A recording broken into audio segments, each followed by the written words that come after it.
Yeah.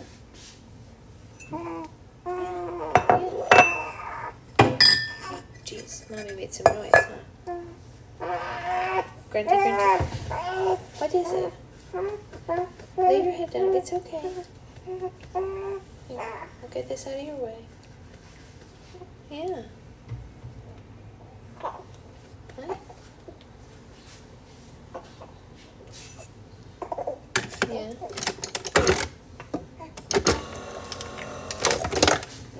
Yes. Oh, grunty, grunty. Grunty, grunty. It's time for your nap. Yeah.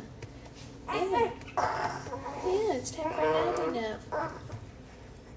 It's time for a nap. And that's okay. It's time for sleepies. Time for sleepies. I know.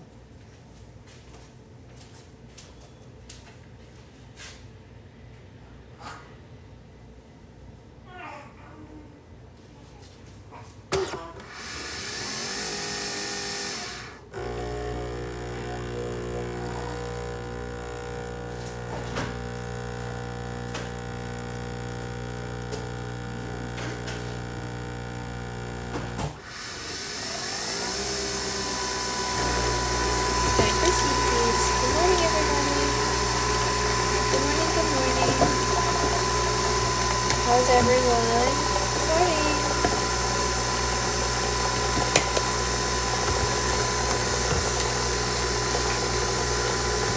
Mommy is desperate for some coffee. We had quite a long night. Quite.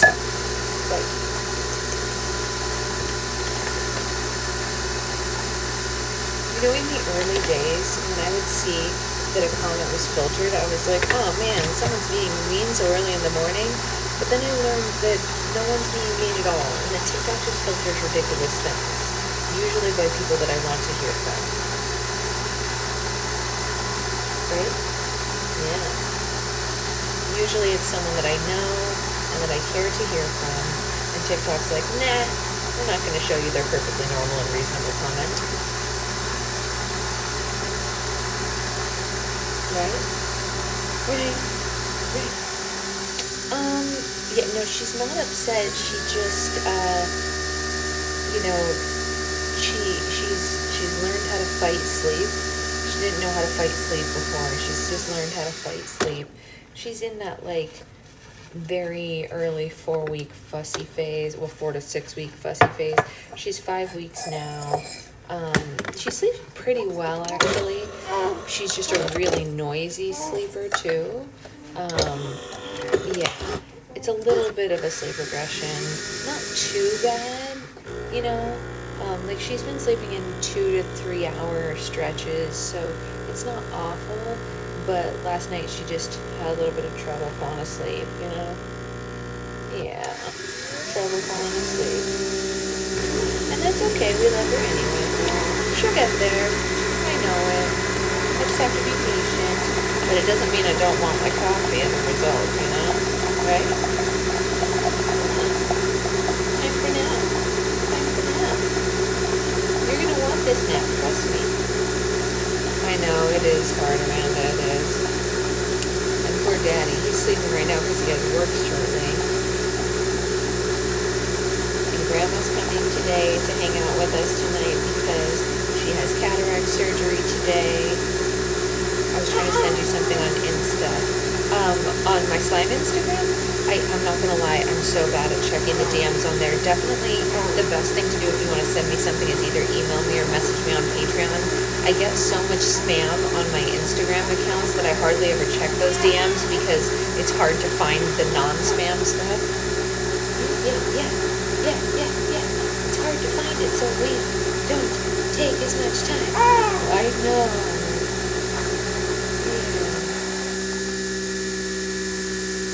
But I'm making my way through my Patreon DMs. I'm almost through them. Okay.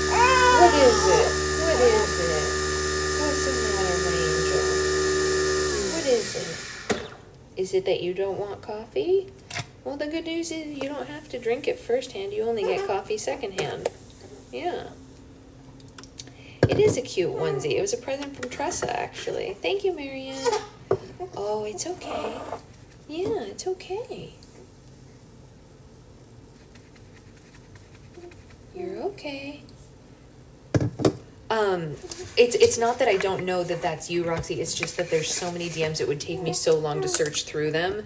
So if you really want me to see something, definitely just send it to me on Patreon. Because usually, like right now, I have like hundreds of unread messages on Instagram, and there's so many spam ones. I would have to like scroll through forever. She doesn't have any tummy issues at all, actually, that I've seen, Alyssa. If she does, it's not showing up. Grandma's on here. Don't cry, Grandma's here. And Grandma's gonna come visit us today. Yes, she is. Yes, she is. Grandma's visiting today. Yes, yes, yes. That's exciting, Naisa. We're so excited for you. Everyone being a baby is easy. I say it's difficult. I know. They have to learn everything, and their little systems are learning to digest and all that. Yes, yes, yes, yes. Yes, yes, yes. You're okay. You're the best girl in the whole wide world. You're the best girl in the whole wide world. Yes, you are. Yes, you are. You're okay. It's time for nap. Nap, nap, nap. Nap, nap, nap. Nappity nap, nap, nap, nap, nap.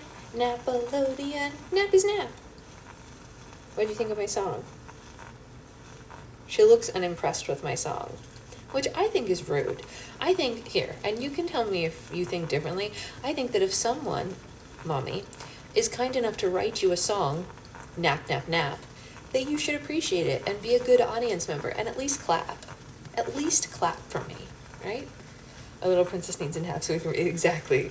That's exactly right. She needs a nap so we can read the Princess Diaries. Yes.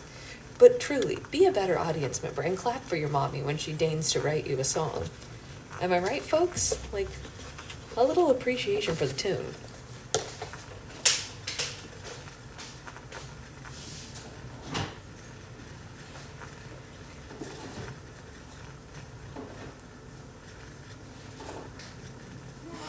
Oh, yeah? Oh, yeah, what else?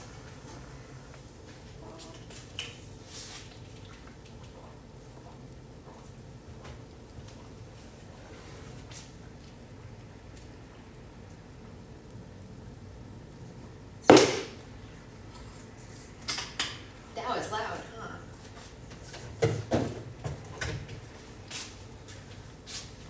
Eventually she'll clap. Until then we'll clap for her. Thank you, thank you. Wait, you had a daughter, where have I been? Yes, yes. She is about 5 weeks old.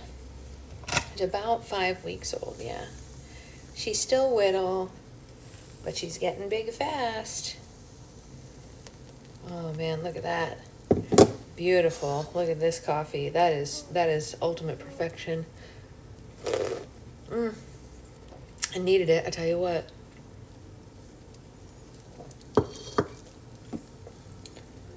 I did a little research, and Paul Giamatti mostly reads Stephen King books. I don't see her being a Stephen King. You know what? I stand corrected. Maybe she will be a Stephen King book fan. Who knows? I know, phone perfection. Come out, please. I want it all. Guys, my daughter's obsessed with Paul Giamatti.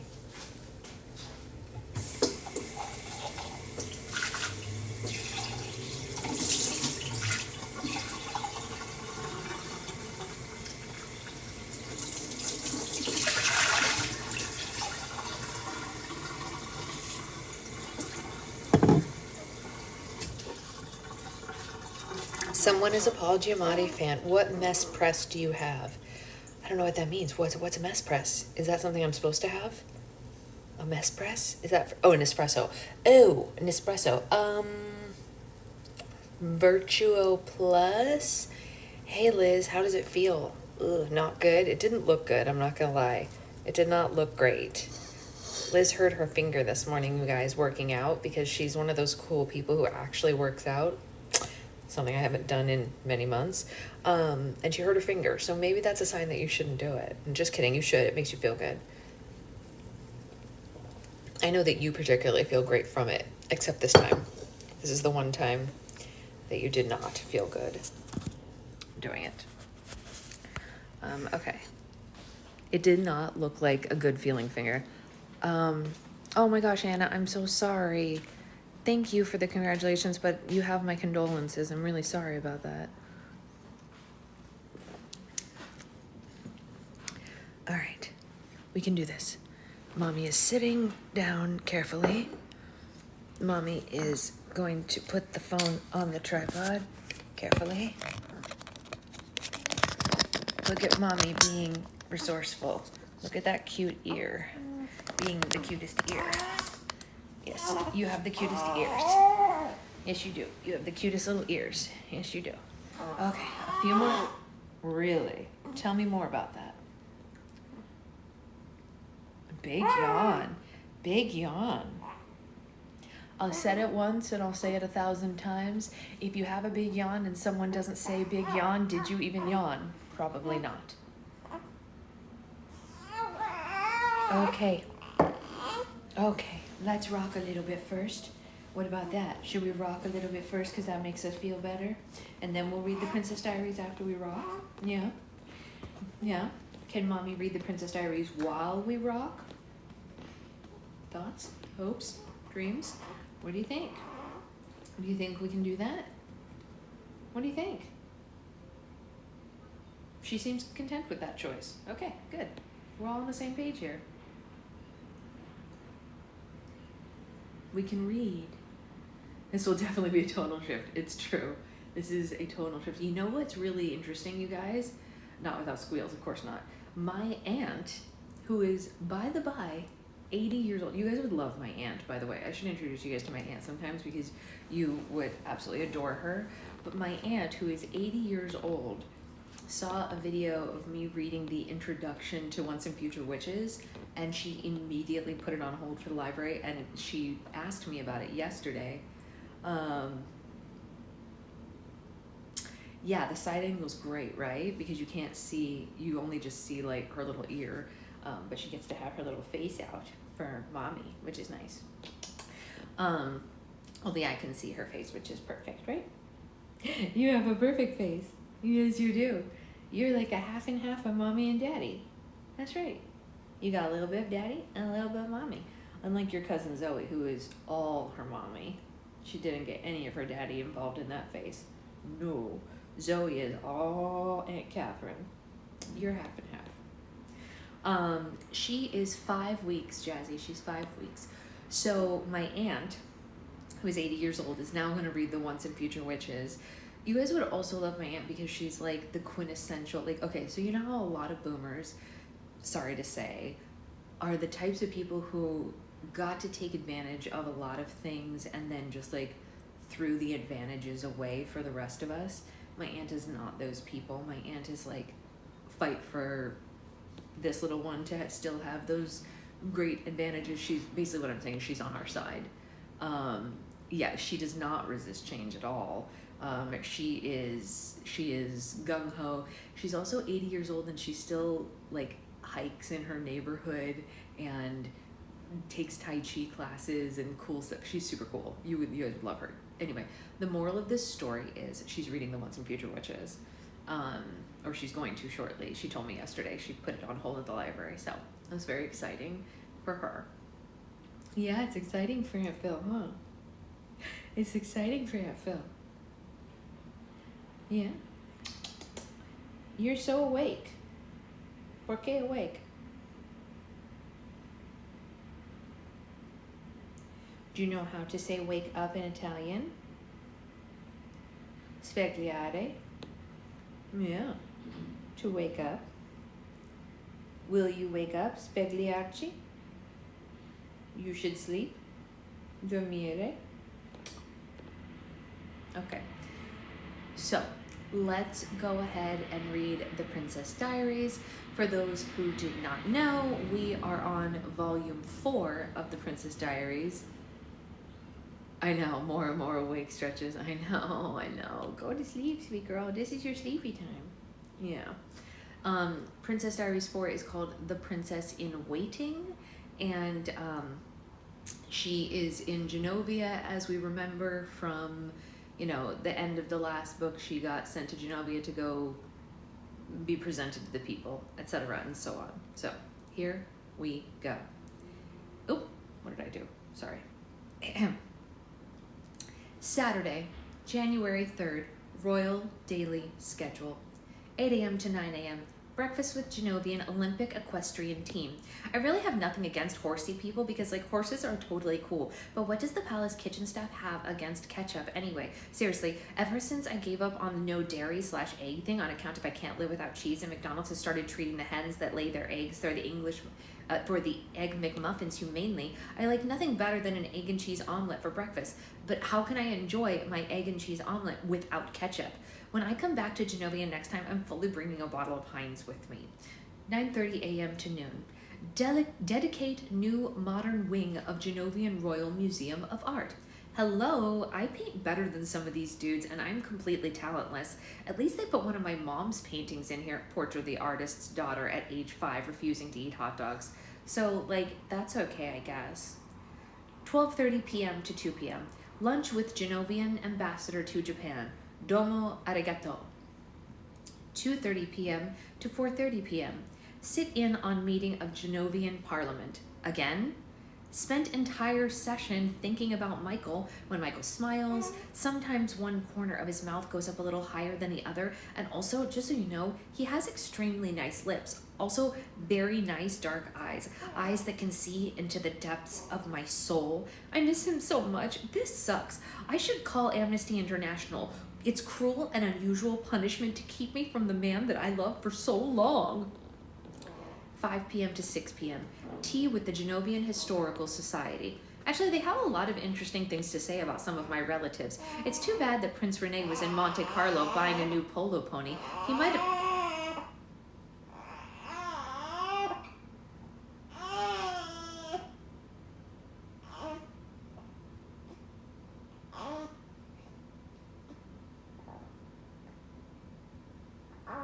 Big yawn.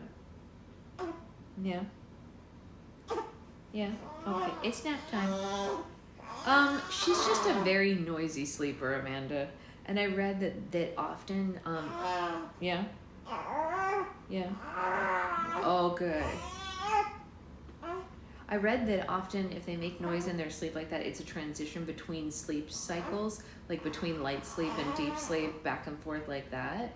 I don't know how true that is, but I did see that. Yeah. So every once in a while she does that when she's transitioning in her sleep. Yeah. Because she's definitely asleep right now. Oh, speaking of which, does anyone know what time it is? So that I could, so that when we get out of here, I can note her nap time. She fell asleep about 2 or 3 minutes ago. Oh, I have my Kindle. I can look up what time it is. Excuse me. It's 8:42. Okay, great. So I'm going to mark it as like 8:38. Okay. Sorry about that. It's important to note. You know what I mean? They actually had a lot of very interesting things to say about some of my relatives. It's too bad that Prince Rene was in Monte Carlo buying a new polo pony. He might have learned a thing or two. 7 p.m. to 10 p.m. Formal dinner with the members of the Genovian Trade Association. Okay, Rene was really lucky to miss this one. 14 DSLSM. I don't think I will be able to stand this much longer. Poem for MM. Ahem. Across the deep blue shining sea is Michael far away from me, but he doesn't seem so far away, though I haven't seen him in 14 days, because in my heart Michael stays, and there he'll beat forever and always. I can see I'm gonna have to work harder if I'm gonna come up with a fitting tribute for my love. Sunday, January 4th, Royal Daily Schedule. 9 a.m. to 10 a.m. Mass in the Royal Genovian Chapel. I thought going to church was supposed to fill you with a sense of spiritual well-being and succor, but all I feel is sleepy, honestly. 10:30 a.m. to 4 p.m. Outing with Monaco's royal family, Royal Genovian Yacht. Why am I the least tan person in Genovia? And what is up with Rene and the Speedos? I mean, you can totally tell he thinks he's all that, and those girls screaming his name on the deck are just encouraging him. I wonder if they'd still be so crazy about him if someone told them that I caught Rene singing an Enrique Iglesias song in front of the mirror in the royal reception room using my scepter as a pretend microphone. 4:30 p.m. to 7 p.m. Princess lessons with Grandmere. Even in Genovia, it doesn't end. As if I don't totally get why everybody is so mad about the whole speech thing. I mean, I've already sworn that I will never again veer from the prepared script when addressing the Genovian people. Why does she have to keep harping on it. 7 p.m. to 10 p.m. Formal dinner with the Prime Minister of France and his family. Renee disappeared for 4 hours with the Prime Minister's 20-year-old daughter. They said they just went to play roulette, but if that's true, then why were they smirking so much when they got back? If Renee doesn't watch it, he's going to have a little prince to look out for sooner than he thinks. 15 DSLSM. I tried to call him twice today. Michael's grandmother answered the first time, and she said that Michael's gone to the computer store to buy a new toner cartridge. And then his dad answered and said that Michael and Lily had gone with their grandparents to go see the latest James Bond movie at the Dollar Cinema. Lucky ducks! Monday, January 5th, Royal Daily Schedule. 8 a.m. to 9 a.m. Breakfast with Royal Genovian Ballet Company. Okay, this is the first time I've ever seen Renee be up before 10 a.m. 9:30 a.m. to noon. Attend ballet workshop, private performance of Sleeping Beauty. That's yours. Your Sleeping Beauty ballet is your room. Yeah, that's the theme of your room. She doesn't care. She's asleep. I don't know if Lily's right about the ballet being totally sexist thing. I mean, the guys have to wear tights too, which is actually really too much information, if you know what I mean. 12 p.m. to 2 p.m. Lunch with Genovian Minister of Tourism. Will no one acknowledge that my parking meter idea has merit? Furthermore, all the foot traffic from the day trippers coming off of the cruise ships that dock in the Genovian harbor is destroying some of our most historically important bridges, such as the Pont des Virgins, Bridge of Virgins, so named for my great-great-great-great-great-great-grandmother Agnes, who threw herself off of the bridge rather than become a nun like her father wanted her to be. She was all right. The Royal Navy fished her out, and then she ended up eloping with a ship's captain, much to the consternation of the House of Ronaldo. But I don't care how much of Genovia's gross national product is dependent on cruise ship day trippers. They're literally ruining everything. 2:30 p.m. to 4 p.m. Attend Father's address to the local media on the importance of Genovia as a global player in today's international economy. Whatever. Could I be more bored? Michael, oh Michael, where art thou, Michael? 5 p.m. to 6 p.m. Tea with Grandmere and fellow members of the Genovian Ladies' Aid Society. I spilled the tea on new satin shoe. Oh, she's being serious, not spilled the tea. Spilled tea. Spilled tea on new satin shoes that have been dyed to match my tea gown. Now they match the tea instead. 7 p.m. to 11 p.m. Formal dinner with a famous former Soviet leader and his wife.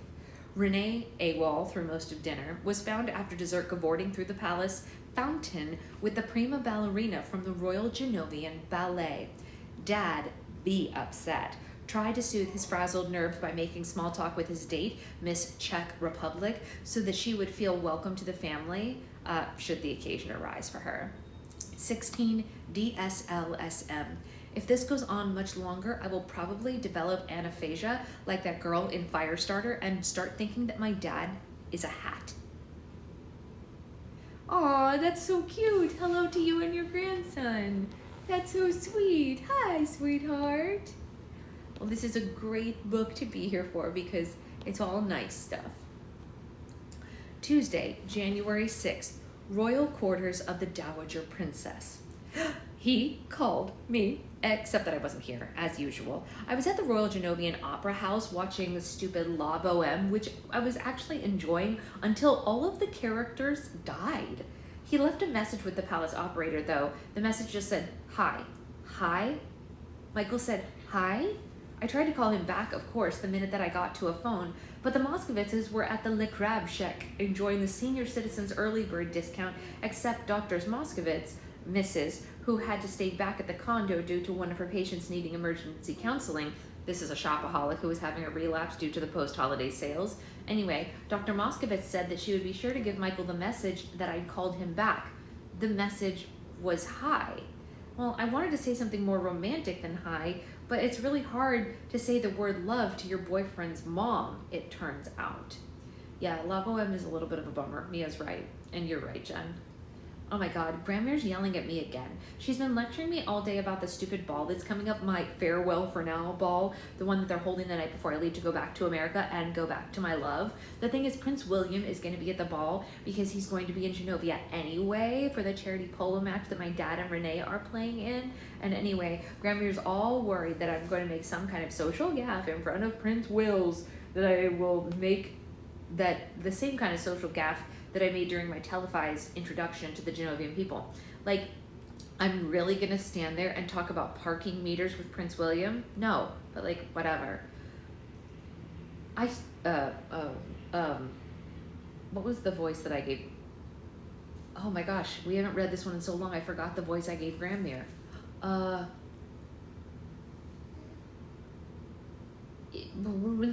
right, well, we're just gonna go with something British. I swear, I do not know what is wrong with you, Granmere is saying. Your head has been even more in the clouds since we left New York, even more than usual.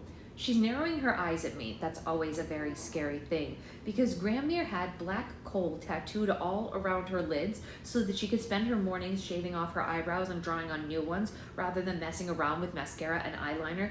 You're not thinking about that boy, are you? Oh, it is the right voice? Okay, excellent, great. I'm sorry, mama brain makes me forget everything. That boy is what Granmere has started calling Michael ever since I announced that he was my reason for living. Well, except for my cat, Fat Louie, of course. He's also my reason for living. If you're speaking of Michael Moscovitz, I just replied to her in my most regal voice, I most certainly am. He is never far from my thoughts because he is my heart's very breath. Granmere's response to this is simply a snort.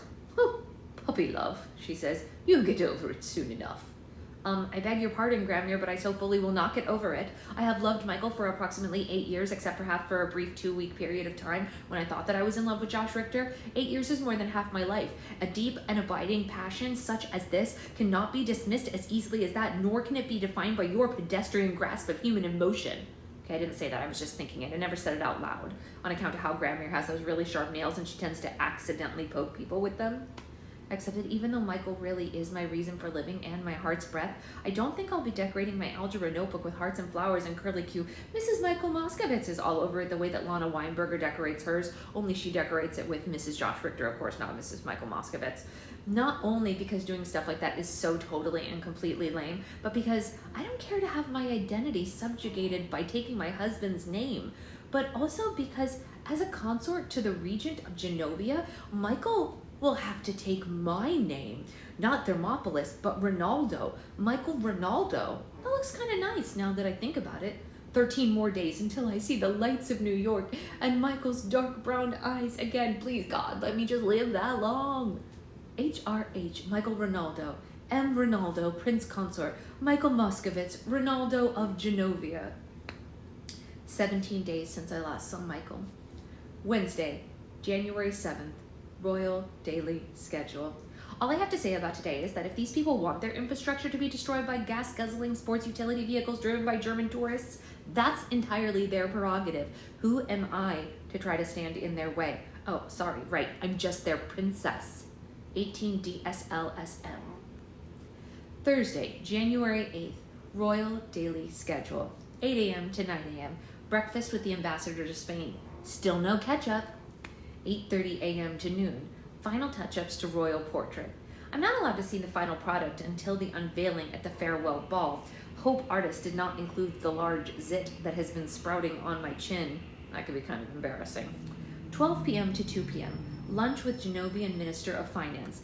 Finally, someone who agrees with me on the fiscal importance of parking meters. The Minister of Finance is the man. Sadly, Granmere is still not convinced, and she's far more than Dad or Parliament.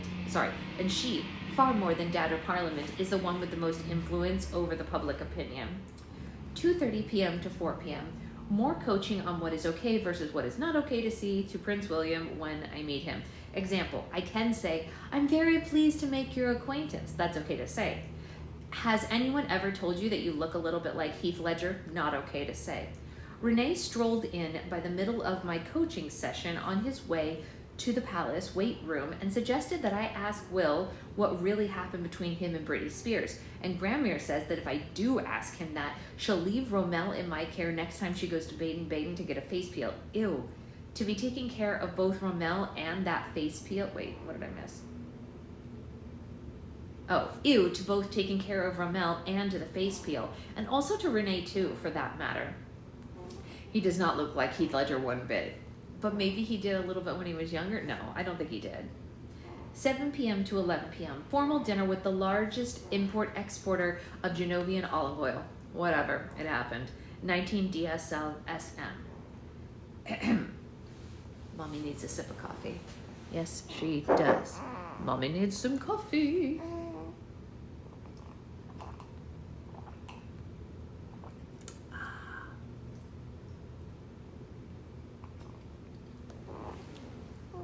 Delightful. Oh, Liz, you're back. Does that mean that they checked your finger? We're in between segments, so now would be a good time to tell us what they said. If you can type. Can you type? Oh, God. I'm being dramatic. I'm sorry. Maybe too dramatic? It was this finger, right? So you can still type. Thumbs. I don't know. Inquiring minds, this little lady, want to know how your finger is. Friday, January 9th, 3 a.m., Royal Genovian Bedchamber. This just occurred to me. When Michael said he loved me that night during the non-denominational winter dance, he said he might have, When Michael said he loved me that night during the non-denominational winter dance, he might have meant love in the platonic sense, not love in the tides of flaming passion sense. You know, like maybe he loves me like a friend, only don't you generally not stick your tongue in your friend's mouth? You don't do that, do you? Well, maybe here in Europe, some people might do that, but not in America, for God's sake. Well, except for Josh Richter. He used his tongue that time to kiss me in front of the school, and he was certainly never in love with me.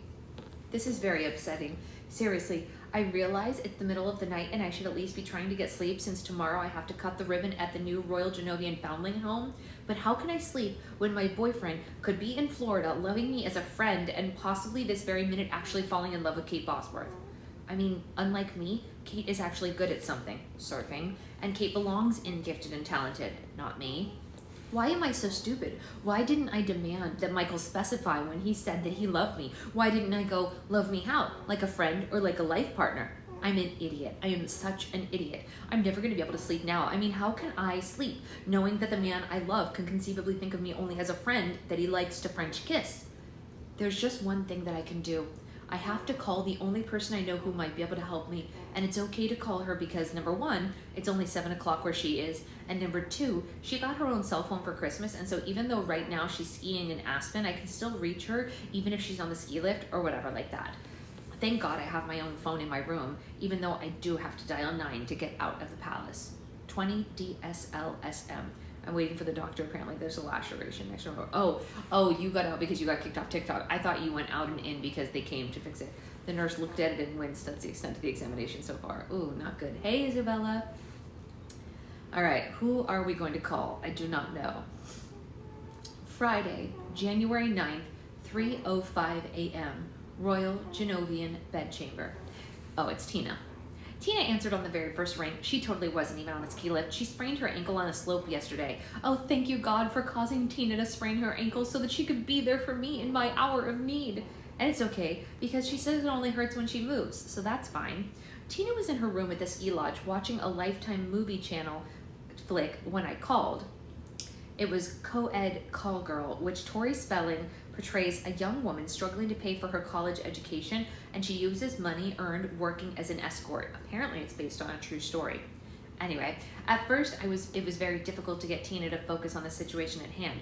All she wanted to know was what I'm going to say when I meet Prince William, and I tried to tell her that according to Grammy, I'm not allowed to say anything to Prince William beyond, "It's very nice to meet you," and she's apparently very fearful that I will launch into my tryst on parking meters, which she finds less scintillating.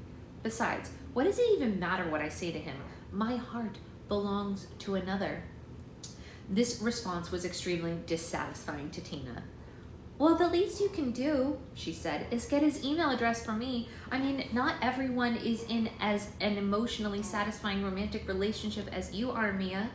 Ever since she started going out with him, Tina's boyfriend Dave has shied away from commitment, saying that a man can't let himself get tied down before the age of 17. So even though Tina claims that Dave is her Romeo in cargo pants, she's been keeping her eyes open for a nice boy willing to make a commitment. And although I think Prince William is far too old for her, I suggest she try for Will's little brother Harry, who I hear is actually very cute as well. But Tina said that she'd never get to be a queen then, a sentiment I guess that I can understand, although believe me, being a royal is a lot less than the glamour than you actually think it is once it happens to you.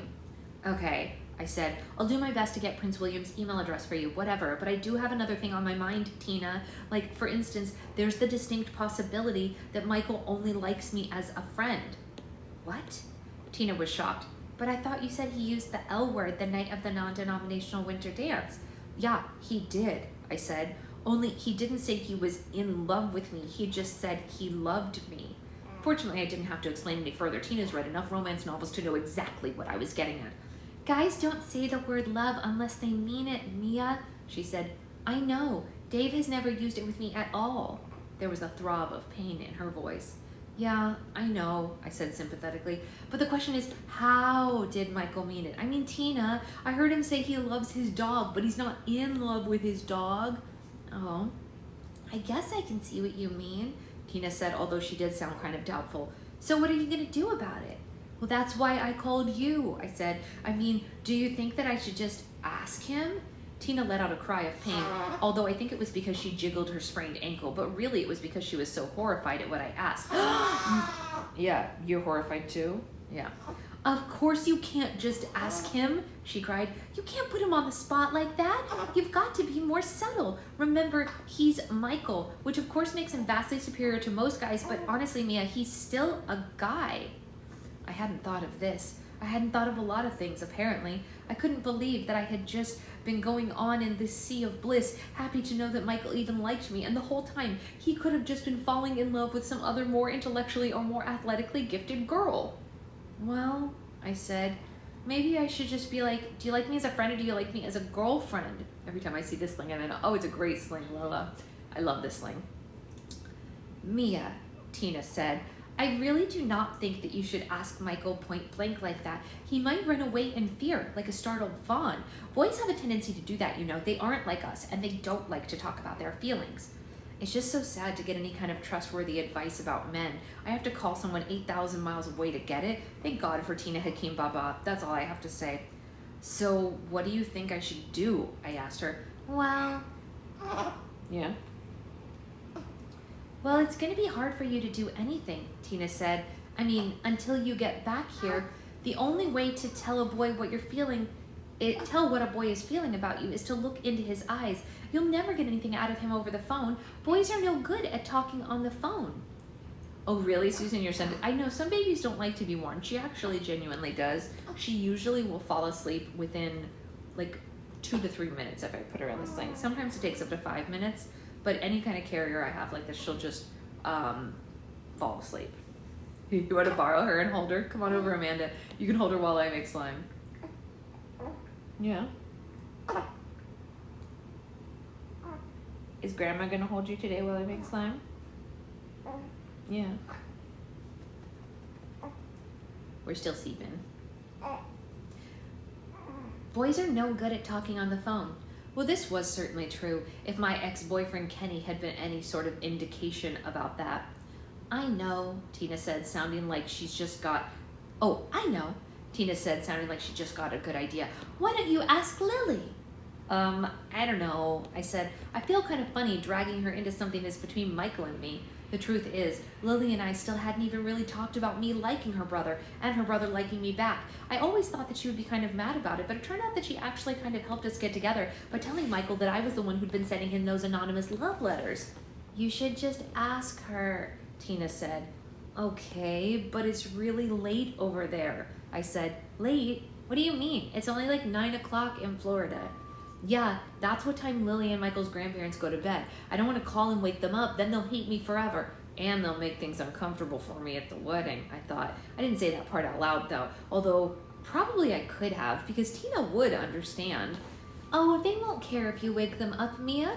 Tina said. You're calling from a different time zone. They'll understand, and be sure to call me back after you talk to her. I want to know what Lily says.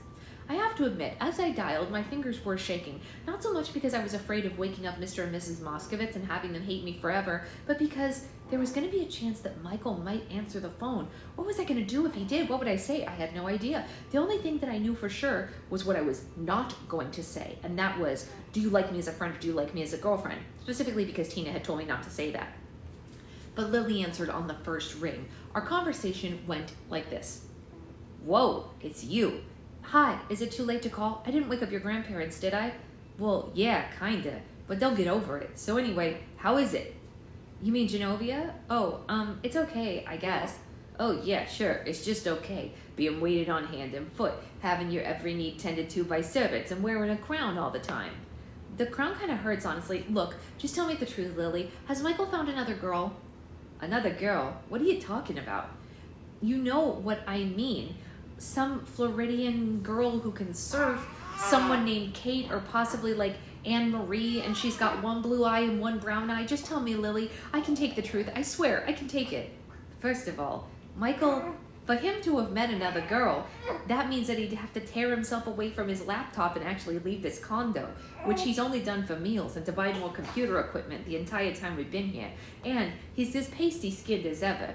Second, he's not going out with some girl named Kate because he likes you. I'm practically crying with relief at this point. Really, Lily? You swear? You aren't just lying to make me feel better? You thought that was funny. No, I'm not. Although, I don't know how long his devotion to you is going to last, considering you didn't even remember his birthday. I felt something clutch in my throat. Michael's birthday. I had forgotten Michael's birthday. I had written him my new date book and everything, but with everything that's been going on, oh my God, Lily, I shrieked. I completely forgot. Yeah, Lily said. You did, but don't worry. I'm pretty sure he didn't expect a card or anything. I mean, you're being the Princess of Genovia and all. How can you be expected to remember something as important as your boyfriend's birthday? This seemed really unfair to me. I mean, Michael and I have only been going out for 22 days, and for 21 of them, I have been very, very busy. I mean, it's all well for Lily to tell a joke, but I haven't seen her christening any battleships or crusading for the installation of public parking meters. It may have never occurred to anyone, but this princess stuff is really hard work. Lily, I said, can I talk to him, please? Michael, I mean. Yeah, sure, Lily said, and then she screamed, Hey, Michael, phone for you. Lily, I cried, shocked. Your grandparents. Please, she said. This'll get them back for slamming the front door at 5 a.m. every single morning to go pick up the Times. It was a long time after that I finally heard some footsteps, and then Michael was going to Lily and he said, Thanks. And then Michael picked up the phone and went kind of curiously, since Lily hadn't told him who it was. Hello? Just hearing his voice made me forget about how it was after 3 in the morning and I was miserable and hating my life. Suddenly, it was like it was 2 in the afternoon, and I was lying on one of the beaches I was working so hard to protect from erosion and pollution by tourists, with the warm sun pouring down on me and someone offering me an ice-cold orangina from a silver tray. That is how Michael's voice made me feel. Michael, I said, it's me. Oh, Mia, he said, sounding genuinely happy to hear from me. I don't think that was in my imagination either. He really did sound pleased, not like in the way he was getting ready to dump me for Kate Bosworth at all. Hey, how are you?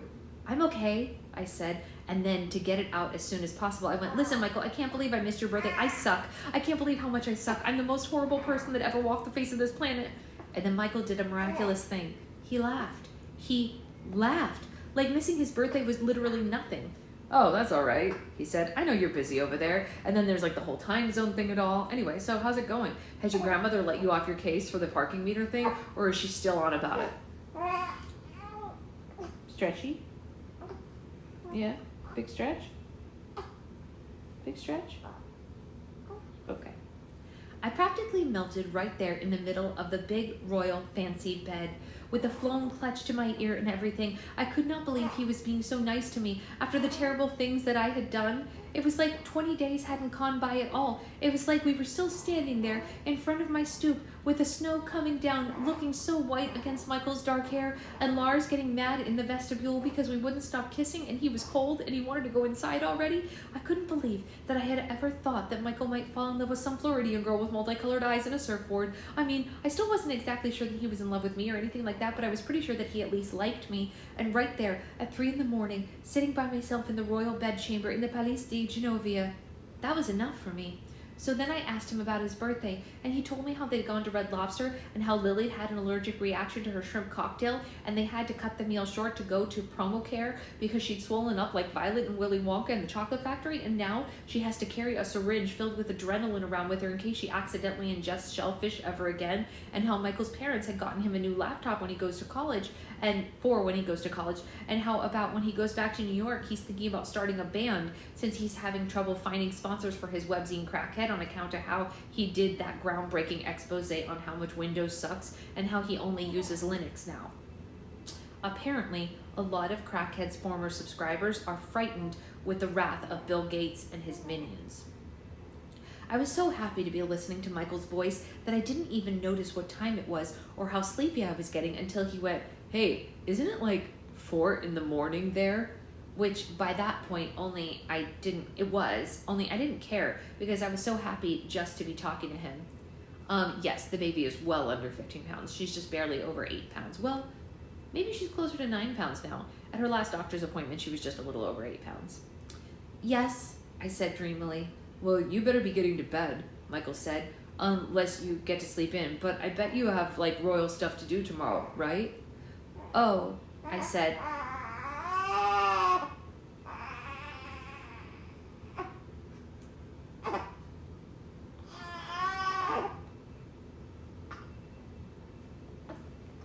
Really?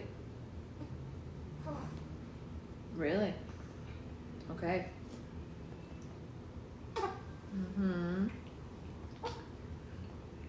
What is it? You trying to get comfy? Yeah, okay. "Oh," I said, still lost in rhapsody at the sound of Michael's voice. Yeah, I just had like a ribbon cutting ceremony at the hospital, and then a tour of the Genovian Zoo, and then dinner with the Minister of Culture and his wife." "Oh my God," Michael said, sounding alarmed. "Do you have to do that kind of stuff like every damn day?" "I know," she said. "Geez, Michael just talked to me." That's right, that's what she said.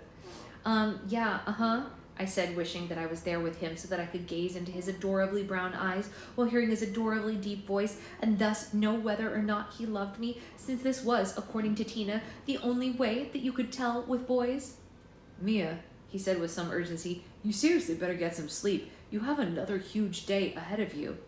"Okay," I said happily. "I mean it, Mia," he said. He can be so authoritative sometimes, just like the Beast in Beauty and the Beast, which is my favorite movie of all time. Or the way that Patrick Swayze bosses Baby around in Dirty Dancing. It's so, so exciting. "Hang up the phone and go to bed, Mia." "You hang up first," I said. And sadly, he got less bossy after this. Instead, he started talking in this voice that I had only ever heard him use once before, and that was on the stoop in front of my mom's apartment building that night of the non-denominational winter dance when we did all that kissing and everything, which was actually even more exhilarating than when he was bossing me around. To be truthful, he said, "No, you hang up first." "No," I said, thrilled to pieces. "You hang up first." "No," he said. "You. Both of you hang up," Lily said very rudely over the extension. "I have to call Boris before his nightly Benadryl kicks in." So we both said goodbye very hastily, and we hung up. But I am almost positive that Michael would have said "I love you" if Lily hadn't been on the line. 10 days until I get to see him again. I could hardly wait. Saturday, January 10th. Royal Daily schedule. I can't read, you guys, apparently. 1 p.m. to 3 p.m. Lunch with Genovian Historical Society. Gramere can be so mean. Seriously, imagine pinching me just because she thought that I had dozed off for a few seconds at lunch. I swear, I'm gonna have a bruise now. It's a good thing that I don't have any time to go to the beach, because if I did have time to go to the beach and anyone saw the mark that she'd left, they would probably call Genovian Child Protective Services or whatever they have here. And I wasn't asleep either. I was just resting my eyes. Gramir says that it's thoughtless of that boy to keep me up at all hours whispering sweet nothings into my ear. She says that Prince Rene would never treat any of his girlfriends so cavalierly. I informed her very firmly that Michael had actually told me to hang up the phone because he cares very deeply about me and that I was the one who kept on talking, and that we don't whisper sweet nothings into each other's ears. We have substantive discussions about art and literature and Bill Gates' stranglehold on the software industry. To which Grammy replied, but you can totally tell she's jealous because she would like a boyfriend who is smart and thoughtful as mine is. But that will so totally never happen because Grammy is too mean. And besides, there's this whole thing that she does with her eyebrows. Boys like girls with real eyebrows, not ones that are painted on. 9 days until I am in the arms of my love once more. Saturday, January 10th, 11 p.m., Royal Genovian Bedchamber. I'm so excited. Tina, not being able to join her family on the ski slopes, spent all day in an Aspen internet cafe looking up all of her friends' horoscopes, and last night she faxed over me and Michael's horoscopes, and I'm taping them here in my daybook so that I won't lose them. They're actually so accurate, it's making my spine tingle. Michael, date of birth, January 5th. Capricorn is the leader of the earth signs. Here is a stabilizing force, one of the most hard-working, honest signs of the zodiac. The mountain goat has intense powers of self-concentration, but is not an egotistical sense. Members of this sign find a great deal more confidence in what they do than in who they are. Capricorn is one very high achiever. Without balance, however, Capricorn can become too rigid and focus too much on achievement. And then they forget the little joys in life. And when the goat finally relaxes and enjoys life, his or her most delightful secrets emerge. No one has a better sense of humor than the Capricorn. Oh, that Cap might let us bask in that warm smile. Mia, date of birth, May 1st. Ruled by loving Venus, Taurus has a great emotional depth. Friends and lovers rely on the warmth and emotional accessibility of the bull. Taurus represents consistency, loyalty, and patience. Fixed Earth can be very rigid, too cautious to take some of the risks necessary in life. Sometimes the bull ends up temporarily stuck in the mud. He or she may not want to rise to every challenge or potential. And stubborn? Yes. The Taurian bull may always surface.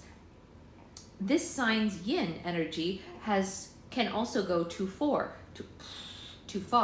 causing the Taurus to become very, very passive. Still, you cannot ask for a better lover or a more loyal friend than the Taurus. Michael plus Mia. Courageous, ambitious earth signs, Taurus and Capricorn seem to be made for each other. Both value career success and share a love of beauty and of lasting classical foundations. Capricorn's irony charms the bull, while the latter's expert sensuality rescues the goat from his or her obsession with career. Yeah.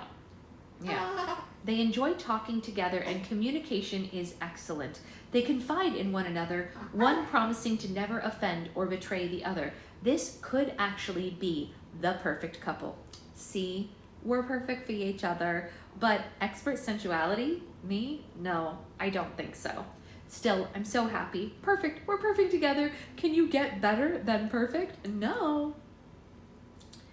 Saturday, January 11th, Royal Daily Schedule. 9 a.m. to 10 a.m., Mass in the Royal Genovian Chapel. Oh my God. Oh, Sunday, January 11th. I don't know why I said Saturday. Sorry.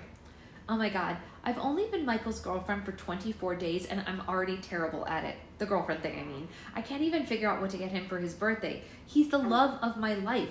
He's the reason my heart beats. You would think I would know what to get the guy. But no, I haven't got a clue. Tina says the only appropriate thing to get for a boy you've only been officially dating for less than 4 weeks is a sweater. And she says that even that is pushing it, since Michael and I have not even been out on an official date yet. So technically, how can we even be dating? But honestly, a sweater? I mean, that's so unromantic. That's the kind of thing that I would get my dad if he wasn't so in need of anger management manuals, which is what I actually got him for Christmas. I would get him a sweater, or I would get one for my stepdad for sure. But like my boyfriend? I was kind of surprised that Tina would suggest something so banal, as she's basically the resident romance expert of our little group. But Tina says that the rules about what to give boys are actually very strict. Her mom told them to her. Tina's mom used to be a model and an international jet setter who once dated a sultan, so I guess she would know. The rules for presents for guys, according to Mrs. Hakim Baba, go like this. Length of time going out versus appropriate gift. 1 to 4 months, sweater. 5 to 8 months, cologne. 9 to 12 months, cigarette lighter. Ew. 1+ year, a watch. But this is better, at least, than Gramir's list of what's appropriate to give boyfriends, which she presented to me yesterday as soon as I mentioned to her my horrible faux pas of missing Michael's birthday. And her list goes like this. Length of time versus appropriate gift. 1 to 4 months, candy. 5 to 8 months, book. 9 to 12 months, handkerchief. Yeah. And 1 year plus, gloves. Handkerchief? Who gives handkerchiefs anymore? Handkerchiefs are completely unhygienic. And candy? For a guy? But Gramir says the same rule applies for girls as for boys. Michael's not always able to give me anything but candy or possibly flowers for my birthday either, because it's coming up within the first 4 months. Overall, I think I prefer Miss Hakim Baba's list. Still, this whole dating versus present giving thing is so difficult. Everybody says there's something different about it. Like last night I called my mom and I asked her what I should give Michael, and she said silk boxer shorts. No, I cannot give Michael underwear. I wish that my mom would hurry up and have this baby already so that she would stop acting so weird. She's pretty much useless to me in the current state of hormonal imbalance that she's in. Out of much desperation, I finally asked my dad what I should get Michael, and he said, a pen, so that Michael would write to me when I'm away in Genovia, instead of calling all the time and breaking the bank of Genovia on phone calls. Whatever, Dad, like anyone writes with a pen anymore. And hello, I am only going to be in Genovia for Christmas and summers as per our agreement drawn up in September. A pen, I am so sure. Am I the only person in my family with a modicum of romance in my bones? Honestly, oops, sorry, gotta stop writing. Father Christoph is looking right this way, but honestly, it's his own fault. I wouldn't write in my journal during Mass if the sermons weren't even semi-inspiring, or if they were at least in English. 12 p.m. to 2 p.m. Lunch with the director of the Royal Genovian Opera, leading mezzo-soprano. I thought I was a picky eater, but it turns out mezzo-sopranos are way pickier than even princesses. Also, my zit is growing out of all proportion despite the application of toothpaste last night before I went to bed. 3 p.m. to 5 p.m. Meeting with Genovian Homeowners Association. You would think that the Homeowners Association would at least be on my side with the parking meter issue. After all, it's their houses that these tourists keep parking in front of. You'd think that they want to bring a little more income for sidewalk repairs. But no. I swear, I don't know how my dad does this every day. I really don't. 7 p.m. to 10 p.m. Formal dinner with the ambassador to Chile and his wife. Huge controversy due to Renee borrowing the Chilean ambassador's convertible Porsche and his wife for a jaunt into Monte Carlo after dessert. The couple eventually was found playing tennis on the royal court. Sadly, it was strip tennis. Yikes. 8 days until I get to see him again. Oh joy, oh rapture. Monday, January 12th, Monday, January 12th, 1 a.m., Royal Genovian bedchamber. I just got off the phone with Michael. I had to call him. It wasn't like I had a choice. I had to find out what he wanted for his birthday. I know that's cheating, asking someone what they want for their birthday, but I seriously can't think of what to give him. Of course, if I were the Kate Bosworth type, I would totally have gotten him the perfect gift already, like maybe a charming friendship bracelet that I had woven myself out of seaweed or whatever like that. But I am not Kate Bosworth. I don't even know how to weave. Oh my God. I don't even know how to weave, you guys. I have to get him something really good since I forgot about his birthday and all. And then of course there's this whole thing about how he's saddled with a talentless freak princess for a girlfriend instead of a hot Kate Bosworth type who could surf and weave and is self-actualized and never gets zits and everything like that. I have to get him something that is so fabulous that he forgets that I'm nothing but a non-surfing, fingernail-biting freshman who happens to have been born royal. Of course Michael says he doesn't want anything, and that I'm the only thing he needs. If only I could believe that. And then he'll see me in 8 days and that's the best present that anyone could get him. This seems to indicate that he might actually be in love with me as opposed to only loving me as a friend. And I will of course have to check with Tina to see what she thinks about that. But I think that I would have to say in this case, all signs point to yes. But of course, he is only saying that that he doesn't want anything for his birthday. I mean, I have to get him something for his birthday, something really good. Only like, what do I get him? Anyway, I really did have a reason to call him. I didn't just do it because I wanted to hear the sound of his voice or anything like that. I mean, I'm not that far gone. Oh, right. Maybe I am. How can I help it? I mean, I've only been in love with Michael since like forever. I love the way he says my name. I love the way he laughs. I love the way he asks my opinion. Like, he really cares what I think about stuff. God only knows that nobody around here cares what I think about things. I mean, I make a suggestion, like that it might save water to turn off the fountain in front of the palace at night when no one is around anyway. And practically everybody acts like one of the suits of armor in the grand hall is started to talk or something.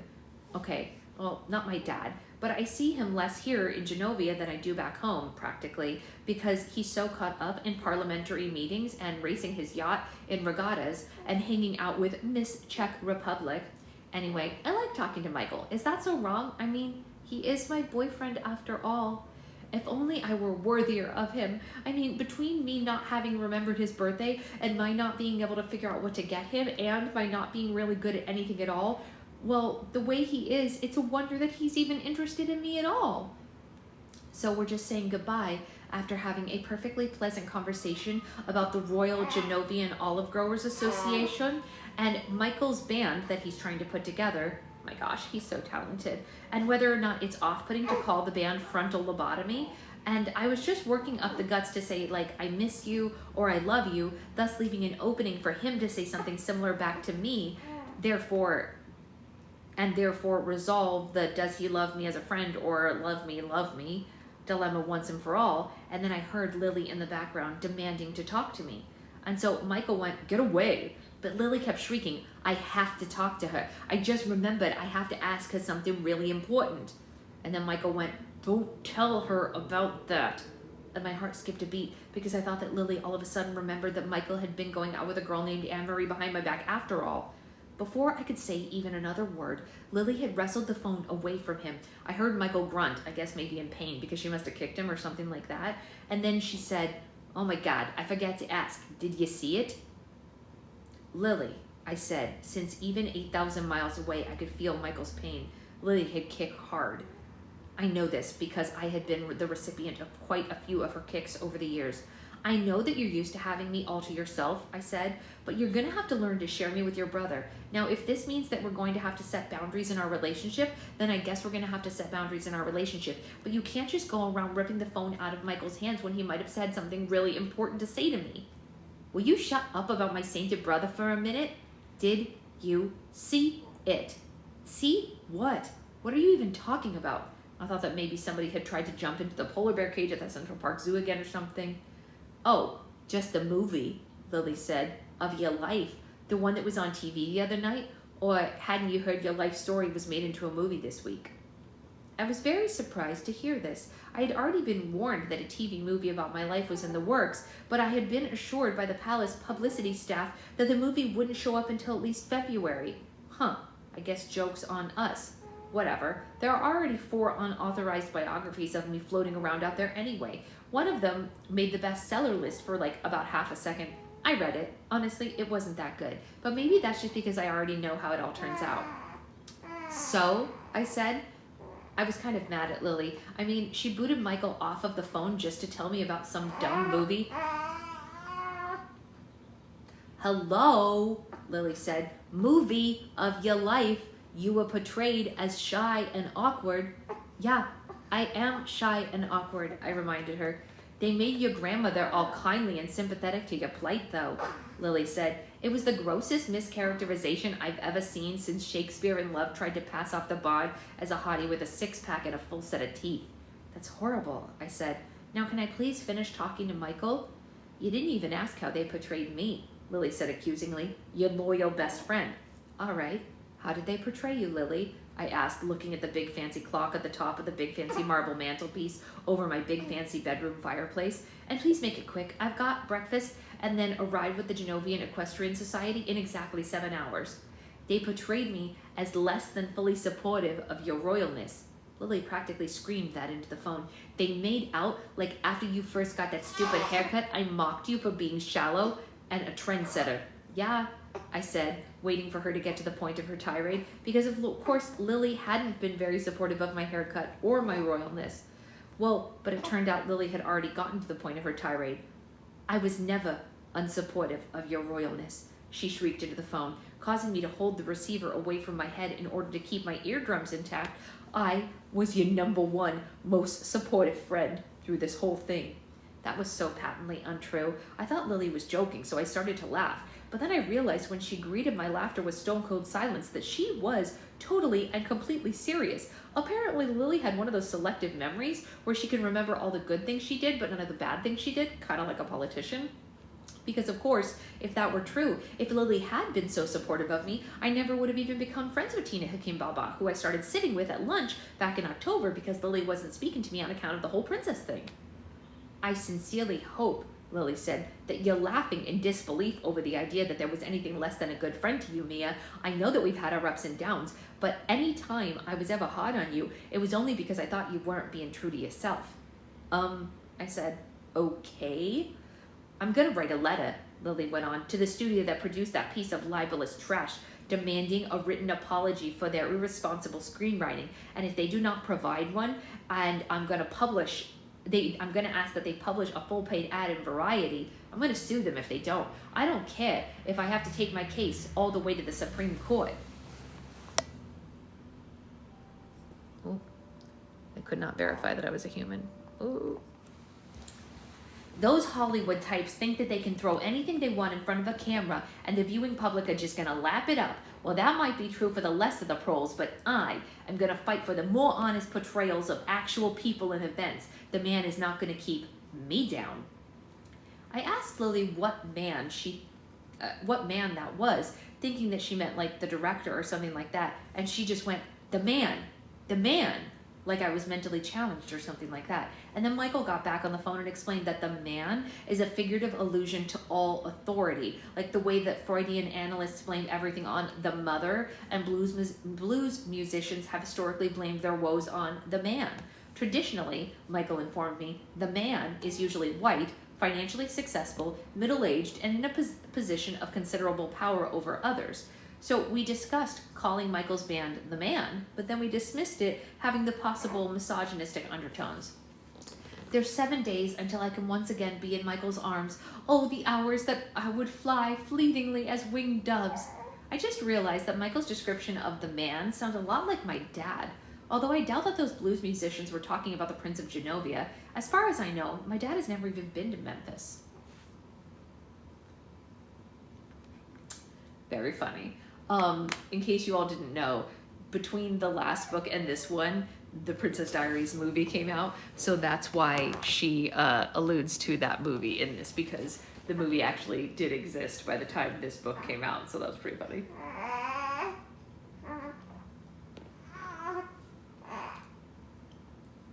Yeah? CP baby? CP baby? Yeah. Yes, it's a very cute little nod to it. Although Lily didn't mention to her that they killed off her dad in the movie, which is pretty funny. Yeah, it's pretty funny. Silly. Okay, well, we're gonna go because we have a lot of work to do today. We have our first Roll for Slime of March back in action. If anyone is on the group Roll for Slime tier here and is gonna be available tonight, that's true, Amanda, she was totally too worried about herself. I would love to get you in on tonight's group Roll for Slime because we just have 2 people in the group for tonight and I would love to get it to at least 3. So if anyone here is at a group level and you're available tonight, I would love to get your slime done tonight. We have some really cool new charms and stuff coming tonight. And what else? New pigments, new glitter. Yeah, it's gonna be fun. Gonna be fun. All right, yes, Roll for Slime will be here this afternoon. I will see you all later and I hope you have a grand rest of your day until then. And I'll pack up, oh, look at this little hand. Look at this little hand, boop, boop, boop. Do you have the cutest little hands? Do you have the cutest little hands? Okay, sorry, I'm very obsessed with her. I will see you all later and have a great rest of your day until then. Let's see if I can reach this button. Ah.